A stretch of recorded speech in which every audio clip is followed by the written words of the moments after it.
With your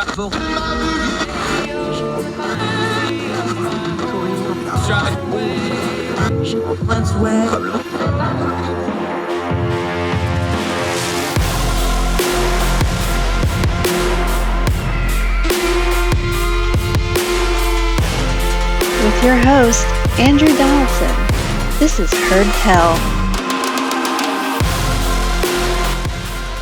Welcome to Heard Tell. I'm Andrew Donaldson. Thank you so much for joining us with the most precious thing you have, your time, as we try to turn down the noise of the news cycle, get to the information we need to discern the times we live in. That's what we try to do on this program every time we're here. You've probably heard tell by now the news that Queen Elizabeth II has died, 96 years old, 70 years on the throne. A remarkable piece of history has passed on, besides the fact that she was also a mother, a grandmother, great-grandmother, and all those other things that the human being inside the marbleized view of her being the Queen of England. It's a remarkable when you look at the stats. Where there was a picture that went off online about her meeting the first U.S. president she met as Queen, Harry Truman. Our current president, the last president she met with, Joe Biden, was only 9 years old at the time. She has been Queen of England through almost 30% of American history, through many, many presidents, through 15 different prime ministers in her own country, including meeting with the newest prime minister, Liz Truss, just a couple days ago, in what would turn out to be the final public photos of her long and illustrious life. An amazing career, an amazing piece of living history that has passed on. A little later in the program, we're going to talk about something that our friend Ben Harris said back during our 4th of July episode. Ben Harris, of course, works in the halls of Parliament, and he was talking about how for the British people, and we were discussing the World War II generation, that would be the real passing when the Queen would pass away, and that would be the generation break for them, kind of seen as the last of that generation for them over there. And it really does kind of feel that way. No disrespect to the new king, Charles III. He's going to be stylizing himself, but it just ain't going to be the same. It's an amazing thing of consistency, how she was on the throne for 70 years, one of the longest reigns of any monarch ever, and how much history has changed since then. But it's also remarkable, we think, at times like this, to reflect on things like death, like life, like how the world works. There's a phrase in literature about how things happen gradually, then suddenly. It's never more true than with history. History has a tendency to gradually get real sudden on you. We've all, most of us that have lived a little bit, just kind of got used to the Queen of England being there. Now, we all knew in the back of our minds she was not immortal. At some point, this day would come. But something that's that consistent for a long time, when it is suddenly taken away, it seems sudden, no matter how gradual it may have been, like her declining health over the years, which she handled with a great deal of dignity, and you would expect nothing else from her long life. Now, there's a nasty part of social media that comes out on things like this, because there's the old axiom about, well, don't speak ill of the dead. I don't hold to that. Some of the dead need ill spoken about them. But you can usually wait until the body grows cold, and you can usually wait for the mourning period to end, and you don't have to jump on Twitter right off the bat and pile on to whatever issues they were. The Queen's reign was not scandal-free. We know the private lives of the royals are something of a mess, especially the new King Charles, when you get into Diana stuff and some other things. We know about the accusations against Andrew and those sorts of things. So there's no such thing as perfect. And we can hash those out some other times. The Queen Elizabeth also reigned over a great period of change through the 50s, 60s, 70s, 80s, all the way up through today. And there's probably some criticism to level there as well. But you can wait until the body gets cold, and you don't get Twitter points or Facebook points for jumping on first and piling on. It's not really about the passing of history or what's going on. It's just a way of people to feel way more righteous than they otherwise would be, and to get themselves some attention. It doesn't really say anything about the Queen of England or whoever the famous person passed. It does say a little something about you, though, that you think when somebody dies, the first thing you can do is figure out a way to elevate your own viewpoints and get people to give you either outrage feedback, which some people really seem to enjoy, or get seal claps from your in-group. That's not very healthy. I would remind you all, as somebody who's been as close to death as you can get in this life without actually committing all the way to it, that we should all be very humble about death, whether you're the Queen of England or somebody who's unknown by the rest of humanity. It's coming for us all. Everybody's going to get their turn at death. So you might be a little more humble in how you deal with it because it's inevitable. It's going to be gradual. Life's long for most folks if you're lucky, but it will be sudden. And I bet if you could ask the Queen of England in her last moments, those 96 years went by in a flash. Almost every elderly person you talk to will tell you the same thing. My goodness, it went by so fast. Maybe we should take some more time in the moment to slow it down a little and appreciate what we do have while we're able to enjoy it. Because it is going to go fast and then it's going to be over. And it'll be somebody else online talking about you when you're no longer here. Give them good things to say. Leave a nice clean timeline for them to view. And more importantly, don't worry about the noise on the internet or in the news media. Make sure you're like the Queen was in her last hours, surrounded by family and friends and loved ones. Because that's really the important part. Because what comes in the next life, those are the only things you're going to get to take with you. Not titles, not crowns, and not your social media posts. More Heard Tell right after this.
Welcome back to Heard Tell.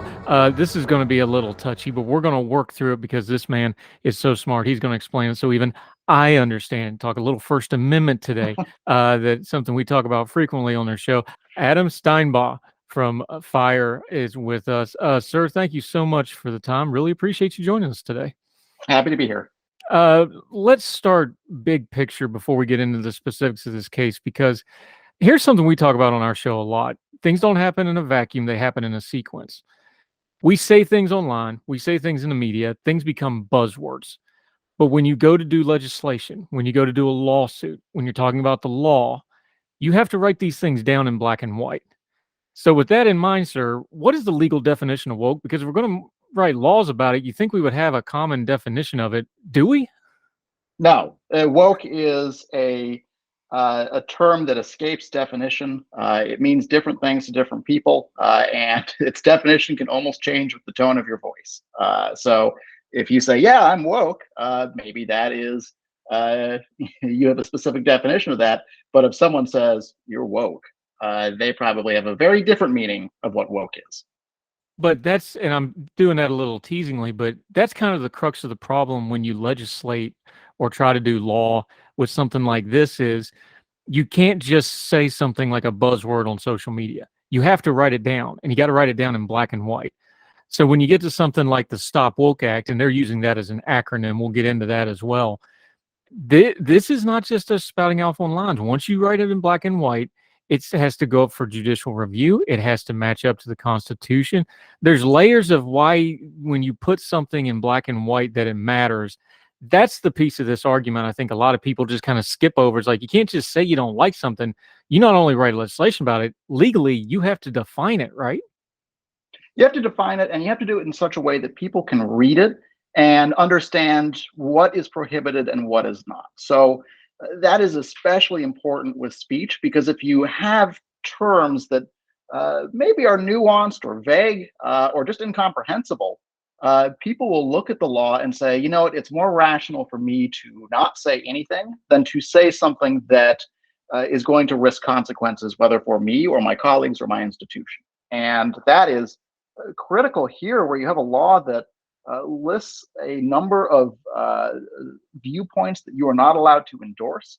And if you do endorse them, or a court or your institution or a panel of lawmakers thinks that you endorse these viewpoints, your institution could lose tens of millions of dollars in funding. So that puts a big old thumb on the scales in terms of uh, preventing people from being courageous enough to uh, articulate concepts or discuss concepts in higher education. And that is the last place where you want to make people timid of debating ideas. Here's another place where the terminology comes in. We talk about things like academic freedom. That's kind of a vague term.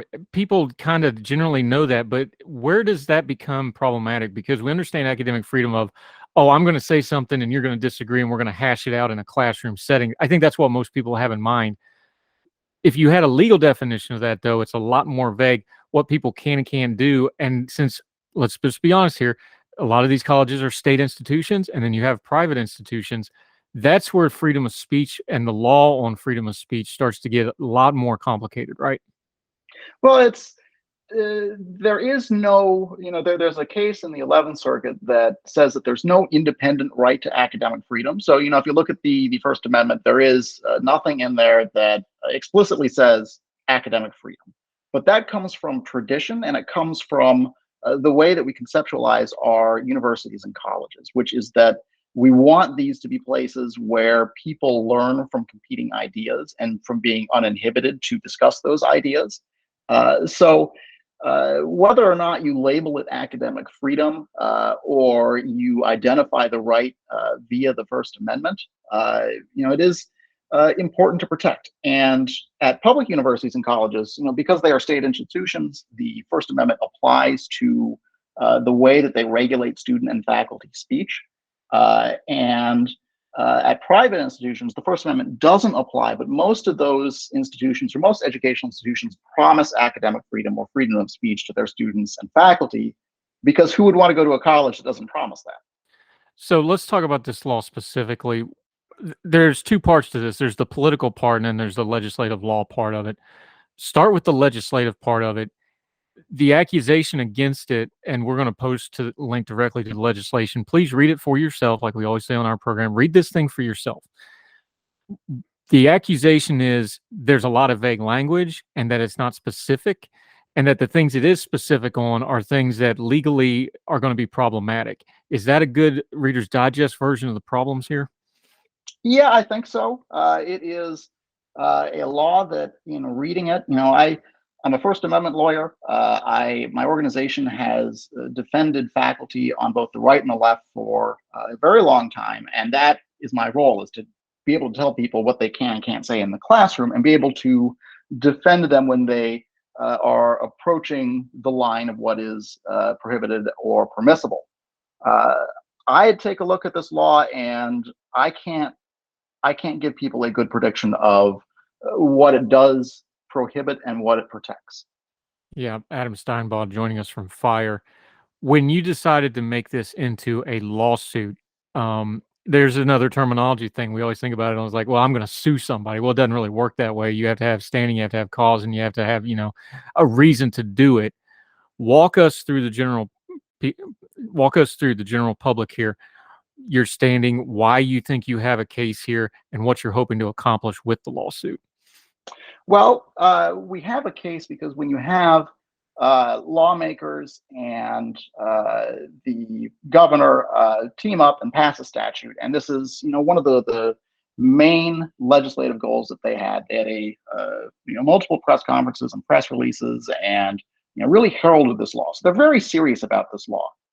And when you have that dynamic, and when you have a law that affects speech, and that purports to regulate speech, that can have a chilling effect. And if you are a faculty member, as here, a faculty member who teaches history and who teaches about issues of race and history, and you have to put together a syllabus, or you are marching into class to debate these things or discuss these things with students or lecture on these subjects. If you look at the law and you can't figure out whether or not your speech is prohibited or protected by the First Amendment, you are going to rationally refrain from speaking or lecturing or even getting close to these subjects. So when you have an objective chill like we do here, it is not just someone who is coming in and is just kind of theorizing and spitballing that maybe the law applies. It's there's a good argument that the law applies here, and for that you can go to a court and you can say, look, I can come before the court even though I haven't been prosecuted or suspended or terminated or otherwise punished under the law. I can come to the court before that happens in order to get clarification about what the law does protect or what it does prohibit and whether or not it's constitutional, because we want to protect the ability of people to be able to speak without being punished for it. So normally when you have a violation of constitutional rights, you have to wait for the enforcement of the law against you. But the First Amendment is different in that we want people to be able to come to a court and to get clarification about that so that everyone can speak. Yeah, now that's the legal side of this.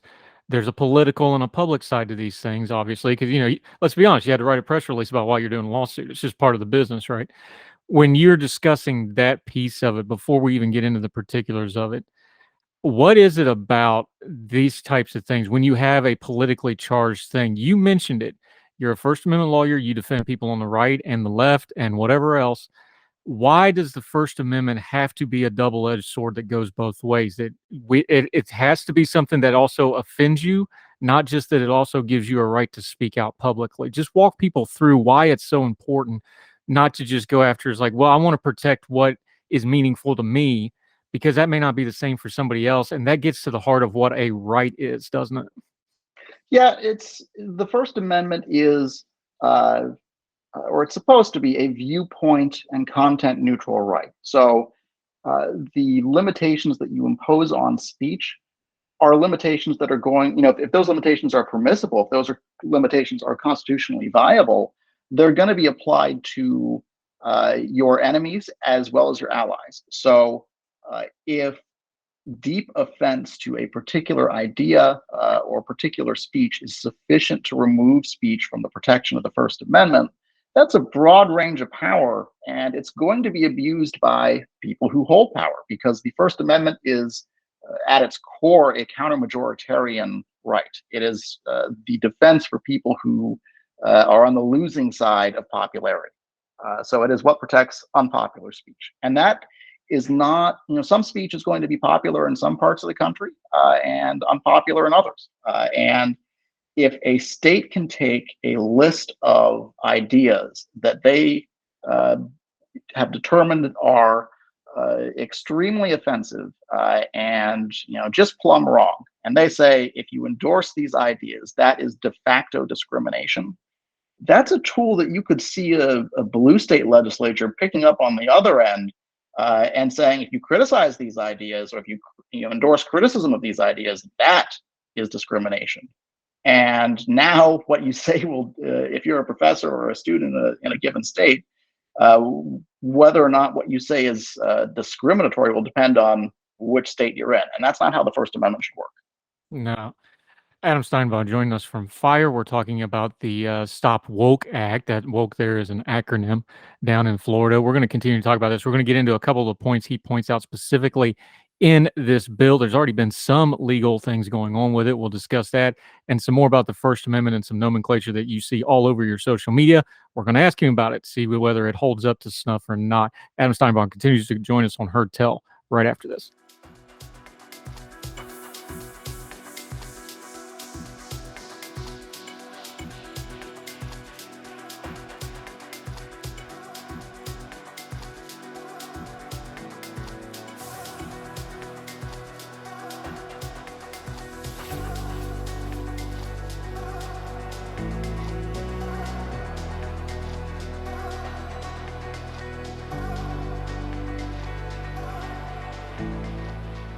Welcome back to Heard Tell, talking some First Amendment with our friend Adam Steinbaugh. He's from FIRE, a wonderful organization. If you're not following them, you need to. They might make you mad from time to time, as he said, because they defend everybody. They're all about the First Amendment and freedom. Let's talk about something specific in this bill, and you brought it up as part of the lawsuit. There's vague language in here, but there's also some really specific language that is problematic. When you dig down into it, you pointed out that there's prohibits instructions on 8 specific concepts: race, color, national origin, sex, that run counter to the government officials' notion of, and in air quotes here, freedom.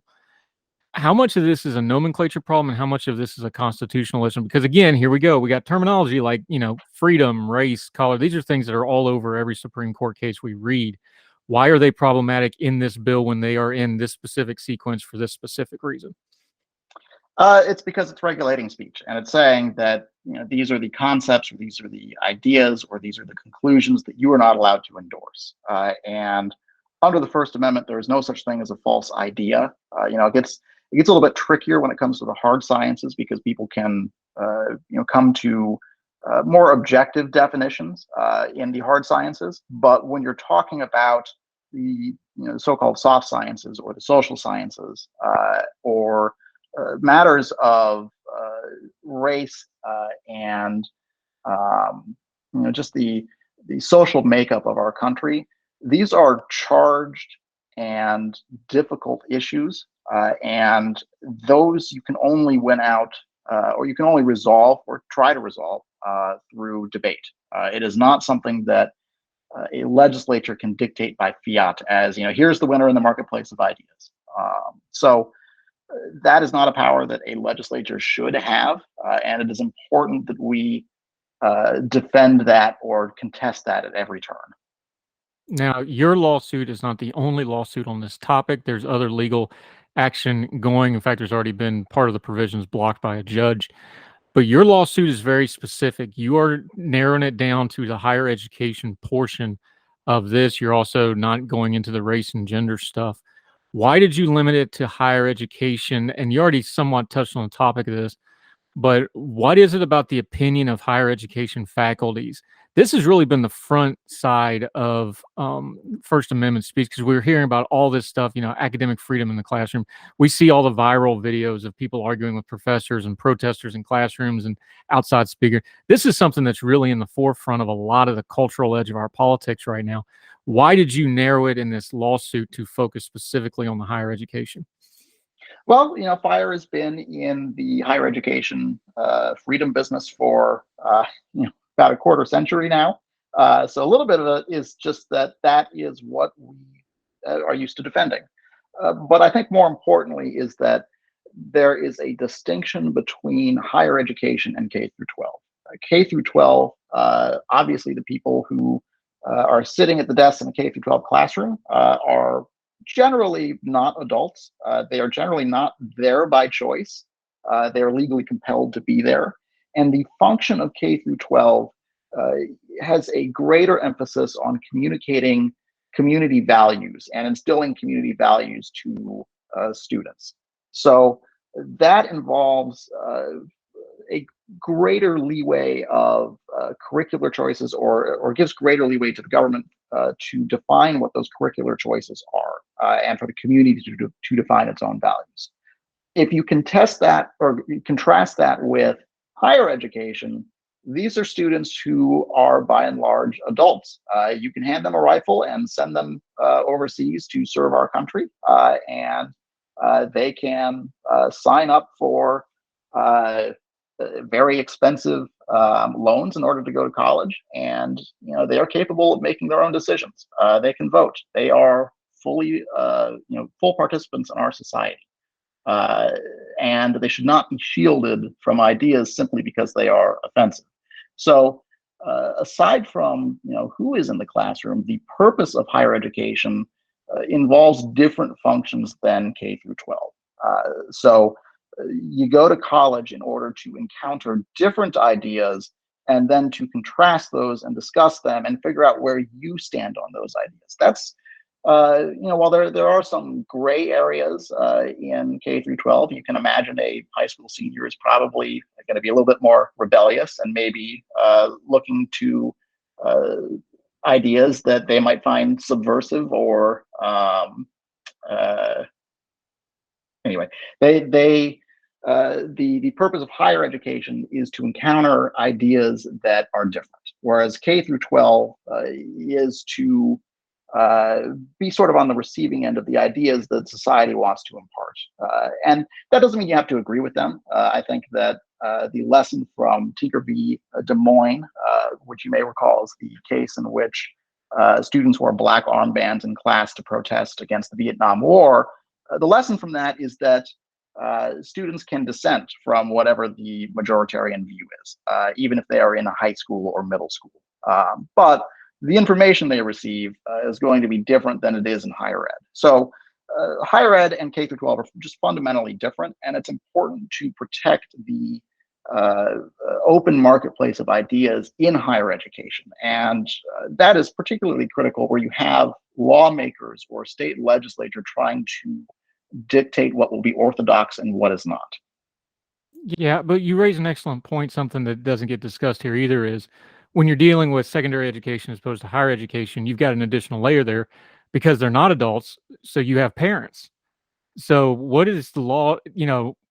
We have this debate. We've had it with the guns and medical care and everything. Are you magically an adult at age 18? Should your First Amendment rights change when you magically become an adult? And does your parents speak for you before? That seems like something down the road that's really going to get hashed out when we discuss these. Because again, your lawsuit's focusing on higher ed, but there's going to be other lawsuits about the high school edge of this. That's something that's not going to really get solved anytime soon. Is going to remain contentious of how much speech can a parent guard from the school system over their child, right? I think so, but I want to distinguish, draw a line between what a K through 12 institution imparts on kids in their class, as opposed to what students choose to believe or to say or to read. So it's one thing to say, okay, in the following, in the following periods of your classes today, you're going to learn the following subjects, and this is how they're going to be taught. It's another thing to say, these are the types of books you are allowed to check out from the library and exercising your own choice. Because students, especially as they get older, they're autonomous. They have their own rights. And parents have certainly important rights in determining or guiding the education of their students.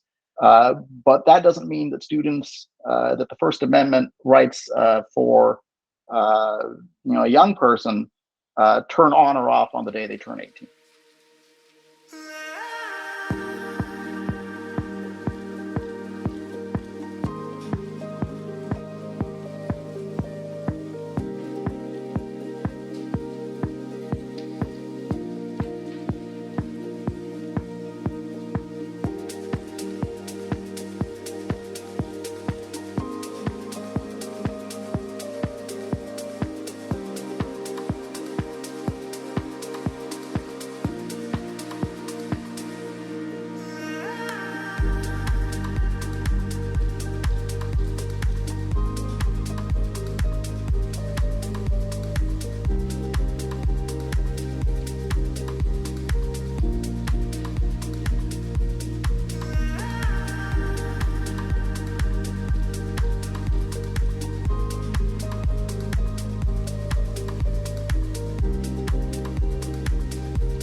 Adam Steinbaugh join us. Okay, you're a First Amendment lawyer. For the purposes of this conversation, we're not going to hold that against you, but we are going to ask you some questions about it because you may have noticed that online, especially on the interwebs and on things like Twitter and Facebook, there's a lot of bad legal advice regarding the First Amendment floating around. So we're going to ask you a couple questions about a few of them. Let's start with one of everybody's favorites that's just gotten flogged to death in the wrong direction. Yelling fire in a crowded theater.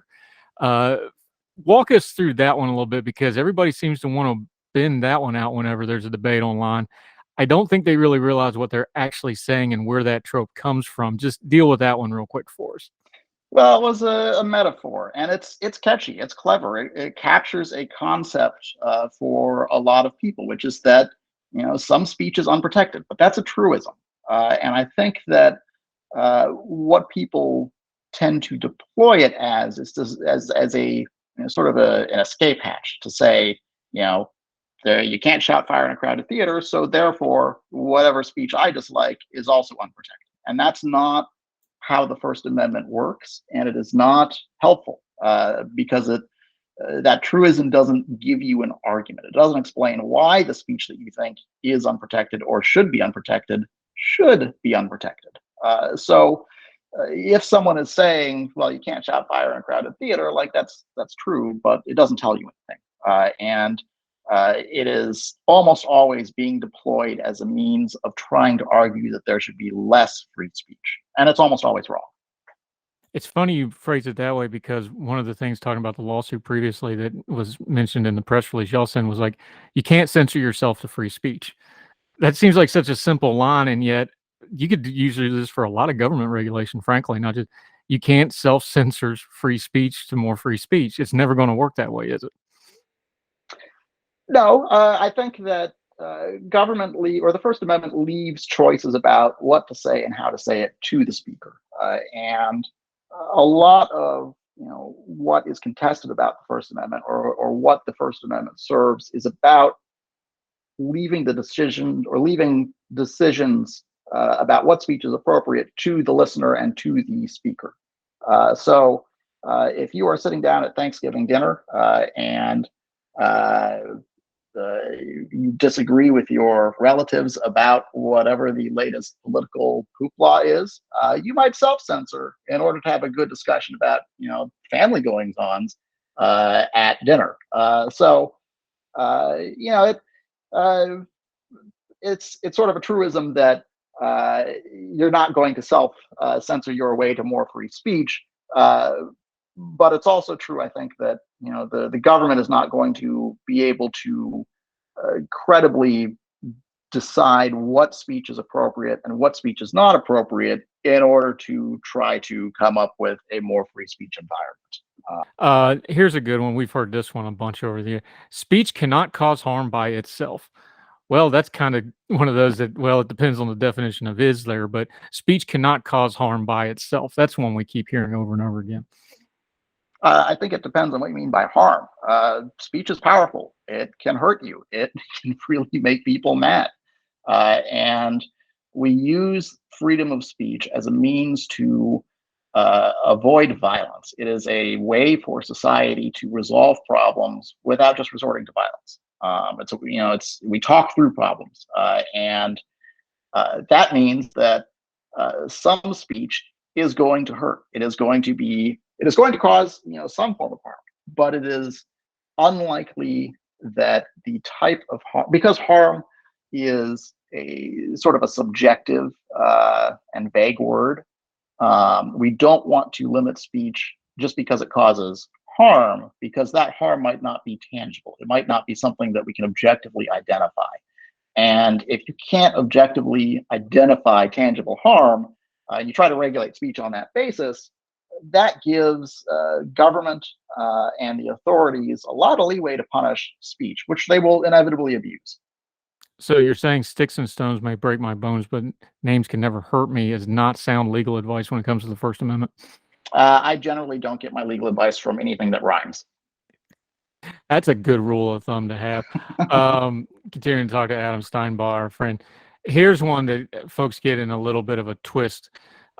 Again, this one depends, because I've actually said this one myself sometimes. So the best remedy for disfavored speech is more speech, or the other, if you put it in the vernacular like we normal people talk, the best remedy for bad speech is more good speech. How's that one land with you in the First Amendment, do you think? I like it, but that doesn't mean that more speech is always the remedy. It's just the remedy that the First Amendment prefers to censorship. So if you encounter someone standing on a street corner who is trying to explain to you that the moon landing was faked, you debating them is probably not going to be the best remedy to that. You walking away might be the best remedy to that.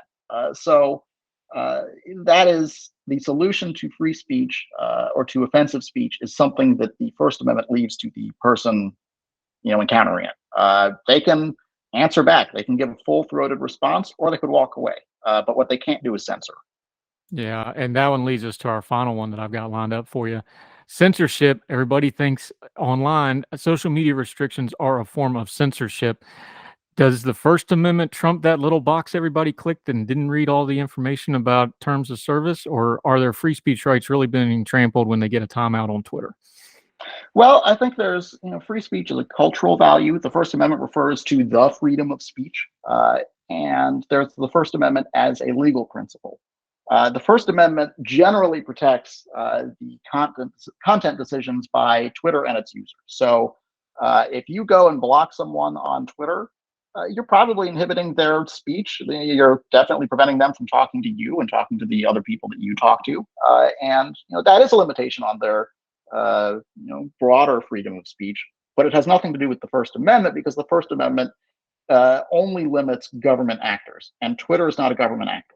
So if Twitter decides to promote particular speech or to remove particular speech, that may be an illiberal decision. That may be a bad decision, but it is also a decision that is protected by the First Amendment, because the First Amendment defers that decision to people, not the government. Yeah, good stuff. Adam Steinbaugh joining us. Speaking of censoring and editing, we were looking at your Twitter feed, my friend, and friends hold friends accountable. On September the 1st, you tweeted, and I'm quoting, "The edit button is a good idea, and I, lowercase I, will edit this tweet if it turns out to be a bad idea." Adam Steinbaugh, defend your tweet. Can we edit this later? I will not defend anything. There's some speech I will defend, but I cannot defend anything I say. That is just over the line. I'm actually this is actually a good teachable point, though, because ever since they started on Twitter, I've been on Twitter about 4 or 5 years now. Everybody always talks about the edit button, and it's like, I don't know that I want an edit button, because I can either delete the whole thing, or I can just fix it, or I can just leave it. I usually just leave it because it's become part of the thing, as everybody knows I can't spell and I can't pronounce things right. I just kind of leave it. Where do you fall on something like that? Should people have a right to fix their mistakes? It's kind of a silly thing when it comes to Twitter, but there is a free speech concept buried in there of, like, do you have a right to fix your own mistake? I don't know if I'd frame it as a right. I think it is useful. I like the idea of an edit button because I think it allows people to, people get things wrong. And there are going to be some scoundrels out there who will just never correct a mistake on Twitter. But some people, once you get a lot of traffic going to a tweet and you think you've made a mistake, you might want to alert everyone else to say, like, hey, I was wrong. I'm fessing up. Here's what I was wrong about. That might do a lot of good to protect against misinformation or people's mistakes. So I like the idea, as long as it is very transparent that there has been an edit, because I think it's important to ward against people abusing that and essentially fooling people, which I will absolutely abuse. But I think that as long as it's transparent and you can see when something has been edited and how it has been edited, I think that's helpful. Yeah. Just full disclosure here, we self-censor because you also had a spammers joke in there that we let go, so we weren't trying to be too harsh with you. Adam Steinbaugh joining us from FIRE. Appreciate your time on this. That's a lighter side of a very heavy topic, but we need to do that to get through the days we live in. Where can folks follow you and follow the work at FIRE and keep up with this lawsuit as it goes forward until we see you again on Heard Tell Again, my friend? Well, you can check out our website, thefire.org, thefire.org. And you could also follow us on Twitter. Our Twitter handle is thefire.org.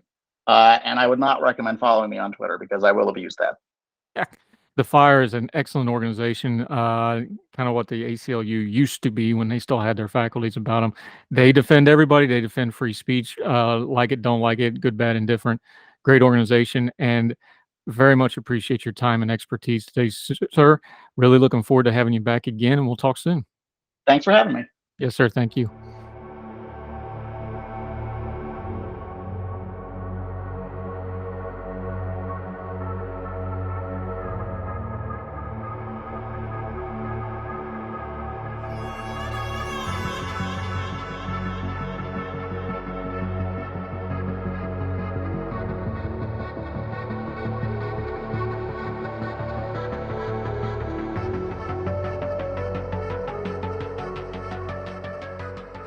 Welcome back to Heard Tell. With us watching the news of the Queen and then the news later in the day that she had passed away, it brought to remembrance something we talked about back a couple months ago, our 4th of July special that we do. It's become a bit of a tradition the last 2 years. We talked to our friend Ben Harris over in the UK. We always thought it'd be fun on the 4th of July to talk to one of our friends over there, talk a little American independence and the status of the special relationship. He brought up a point about the Queen and about what was then something he said he'd hope was far in the future, her inevitable death, and how our view of the World War II generation was a little different. Over there, he thought that when she died, that would be the real breaking point of the end of that generation for them. Now that it is, thought we'd revisit that conversation. This is from our 4th of July special. Our good friend Ben Harris, who joins us frequently on the program from over there. Enjoy this clip.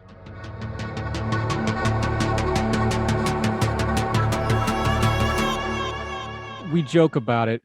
One of the great honors in my life, though, and I've got this on my mind because Woody Williams just died. That's the last Medal of Honor recipient from World War II generation for the American side. I saw that, yeah. I remember and it just happened by accident. I was in London for the 60th anniversary of D-Day. And I was actually, on the HMS Belfast. They're actually filming a documentary on the fantail of the ship. I got to meet some of the British veterans of that just one of the real honors of my life. I'm just saying, sitting and talking to these guys because they were all queued up to go do interviews and things. And just by happenstance, I got to talk to them.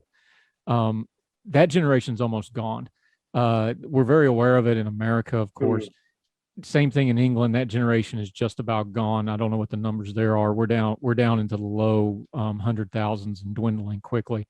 Is there a sense in England as well? Because that's kind of the last war we really fought together. Not that we weren't in, Afghanistan and Iraq and other parts of the world, but that's the one everybody thinks about is us coming to World War II, Britain standing alone, and then American came alongside. That's just a big part of the mythology for both of our countries. Is there a danger of that sliding into history a little bit with that generation passing away? Is there an understanding of this is a title shift, that this generation is almost gone and we're just going to read about them? We're not going to be able to talk to them anymore. I don't think the special relationship, or whatever you want to call the US-UK relationship, will change much in relation to that. But for one thing I do feel, the one thing that will be the big change is, and hopefully it's not for a few years yet, is when the Queen dies, because that will be, she is seen as sort of the last remaining she actually did serve in World War II to an extent as a mechanic, I think, as a volunteer mechanic. So, and she is seen as sort of the last remaining holder from that time. So I think when she does go, that will be, and more than anything else, a big thing, because it will signal a sort of change of the guard. And like you said, the numbers are quickly dwindling. I think to have served in World War II now, you have to be close to 100 at least now. I mean, you're getting to that point now. So it's unfortunately that's a bit of history we're losing. But I think it's the World War II, because it's seen as the last good war, that is still in people's minds. And I think even people who don't even have any family they spoke to who served in the war, so people who don't even have grandparents who are old enough to have served in it, I do think that it still is very much alive today, because we do learn about it a lot in school. It is driven to us a lot.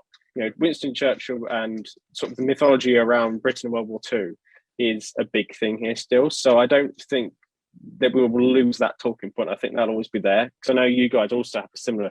You see World War II as the last good war as well, and it's Korea is forgotten, Vietnam is sort of seen as the bad war, and it's very similar over here in terms of how you see the war, World War II.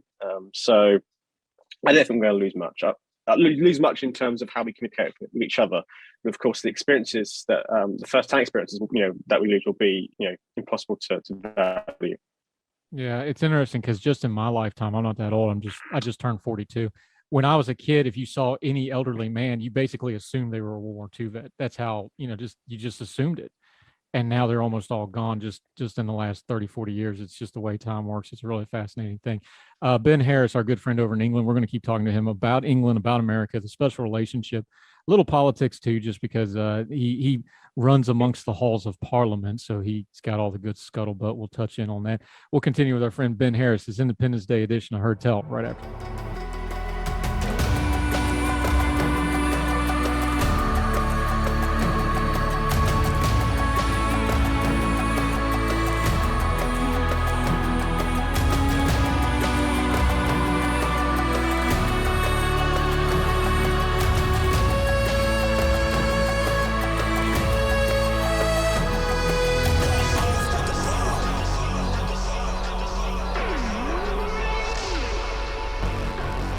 And that'll do it for Her Tell for this Friday. Hope y'all have a great weekend lined up. I know we're going to try to do some family stuff. Encourage you to do the same.